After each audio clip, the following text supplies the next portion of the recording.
Side होइए मैं side होइए। हाँ। मेरा नाम अंशिका है, मैं कक्षा 9वीं की छात्रा हूँ।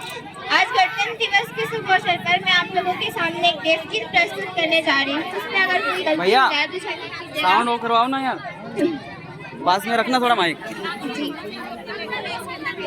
जब हमारे देश का एक जवान शहीद होता है, एक माँ का बेटा चला जाता है, एक बहन का भाई चला जाता है, तब उसके साथ क्या होता है आज मैं आप लोगों को सुनाने जा रही हूँ। जरा ध्यान से सुनिएगा।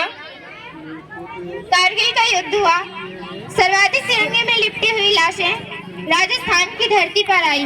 पिंजरे के अंदर एक माँ का इकलौता बेटा था। उसकी माँ ने उससे कहा कि बेटा मैं तेरी शादी करना चाहती हूँ।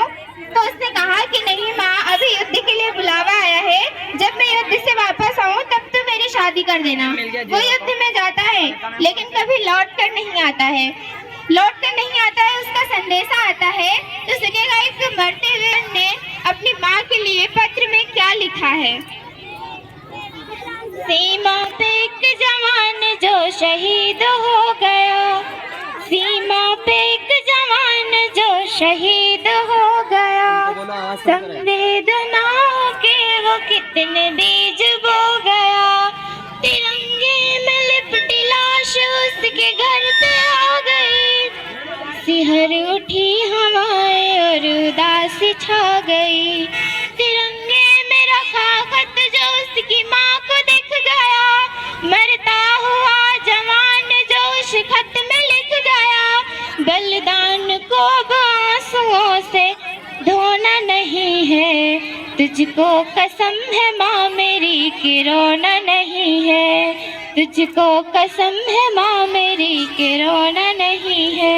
उसको उसका बचपन याद आता है कि किस तरह से उसने अपनी माँ के साथ अपना बचपन गुजारा था। तो सुनेगा कि मुझको याद आ रहा है तेरा उंगली पकड़ना। उसको याद आता है, मुझको याद आ रहा है तेरा उंगली पकड़ना, कंधों पे बिठाना मुझे बाहों में जकड़ना, पगडंडियों पे खेतों की मैं तेज भागता, सुनने को कहानी तेरी रातों को जागता। पर बिन सुने कहानी तेरा लाल सो गया, सोचा था तूने कुछ और कुछ हो गया। माँ तेरे आंचल का तो बिछाना नहीं है, तुझको कसम है माँ मेरी कि रोना नहीं है, तुझको कसम है माँ मेरी कि रोना नहीं है। उसकी माँ उसके लिए सेहरा सजा रही थी कि जब मेरा बेटा युद्ध से वापस आएगा तो मैं उसकी शादी करूंगी, लेकिन वो वापस नहीं आता है। और क्या लिखता है, सोचा था तूने अपने लिए बहू लाएगी, पोते को अपने हाथ से झूला झुलाएगी, तुतलाती बोली पोते की तू सुन न सकी माँ, आंचल में अपने कलियां तू बन न सकी माँ। न रंगोली बनी घर में न घोड़े पे मैं चढ़ा, पतंग पर सवार हो यमलोक चल पड़ा। वहाँ माँ तेरे आंचल का तो बिछाना नहीं है, तुझको कसम है माँ मेरी कि रोना नहीं है, तुझको कसम है माँ मेरी कि रोना नहीं है।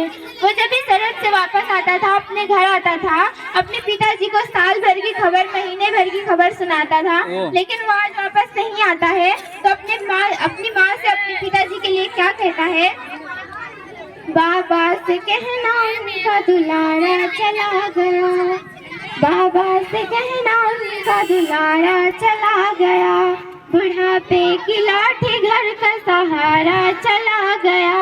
अब कौन उन्हें देश की खबरें सुनाएगा, अब कौन धोती कुर्ता पगड़ी सिलाएगा। उम्मीदों का महल उनका तारा पल में ढह गया, बेटे का सारा फर्ज ही अधूरा रह गया।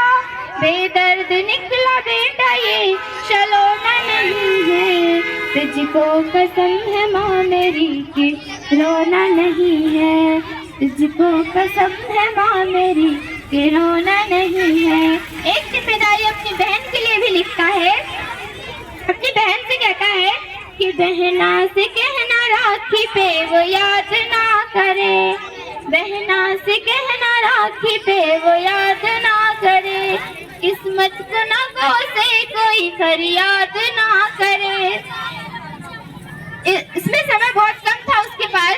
हेमराज का शीश काट लिया जाता है इस देश के अंदर, और जब उसका कटा हुआ धड़ उसके गांव में आता है, पूरा गांव इकट्ठा हो जाता है। उसका परिवार रो रहा था और पास में बैठी उसकी बुआ रो रही थी, जिससे एक पत्रकार ने सवाल किया कि बताओ मुझे, तुम्हारे भतीजे का सर काट कर ले गए पाकिस्तान के सैनिक, क्या करने के लिए ले गए होंगे? तब इस देश की वीरांगना ने जो जवाब दिया है वो मैं आप लोगों के सामने प्रस्तुत करना चाहती हूँ। उसकी बुआ ने कहा कि सही कहते हो आप पत्रकार जी, मेरे भतीजे का सर काट कर ले गए पाकिस्तान के लोग, क्योंकि वो वहाँ की कायर फौज को दिखाना चाहते हैं कि ये है हिंदुस्तान के सैनिक का सर, जो कट तो सकता है लेकिन झुक नहीं सकता। वो फिर जब उसका कटा हुआ धड़ वहाँ पे रखा जाता है, उसके ऊपर तिरंगा रखा जाता है, लेकिन अचानक हवा चलती है और तिरंगा उड़ जाता है। गांव में सन्नाटा छा जाता है और लोग पूछते हैं कि ये कैसे शहीद की लाश है जिसका धड़ तो है लेकिन उसका सर नहीं है। उसकी माँ रो रही थी, बहन रो रही थी, उसकी पत्नी रो रही थी, और उसकी रोती हुई बहन अपने भाभी से कहती है कि दादी का दुलार भूला, बाबुल का प्यार भूला, मोतियों की माला मेरी आज तक न लाया है। दादी का दुलार भूला, बाबुल का प्यार भूला, मोतियों की माला मेरी आज तक न लाया है। होली के रंग भूला, दीपों की उमंग भूला, बार बार राखी का त्योहार विसराया है। अरे भाभी, भैया तो मेरा जन्म से ही भुलक्कड़ है, आज भी उसी आदत को दोहराया है। जाते समय मैया से आशीष लेना भूल गया, आते समय रणफल में अपना शीश भूल आया है, आते समय रणफल में अपना शीश भूल आया है। फिर वो अपनी बहन से कहता है कि बहना से कहना राखी पे वो याद ना करे, किस्मत गुनाहों से कोई फरियाद ना करे। अब कौन उसे चोटी पकड़ कर चढ़ाएगा, अब कौन भाई दूज का निवाला खाएगा। कहना के बन के भाई अब की बार आऊंगा, सुहाग वाली चुनरी अब की बार लाऊंगा। अब भाई और बहन में मेल होना नहीं है, तुझको कसम है माँ मेरी के रोना नहीं है, तुझको कसम है माँ मेरी के रोना नहीं है।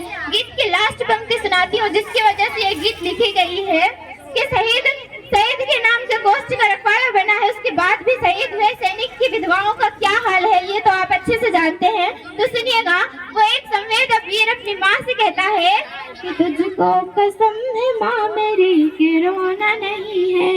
एक शहीद हुआ जवान अपनी माँ से बहुत अच्छे से कहता है कि सरकार मेरे नाम से कई फंड लाएगी, चौराहों पे तुझको तमाशा बनाएगी, स्कूल अस्पतालों के नाम रखेगी, अनमोल शहादत का कुछ दाम रखेगी।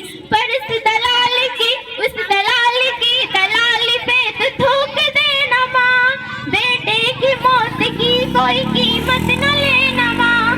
भूखे मगर मखमल पे हमें सोना नहीं है, तुझको कसम है माँ मेरी के रोना नहीं है, तुझको कसम है माँ मेरी के रोना नहीं है। Thank you.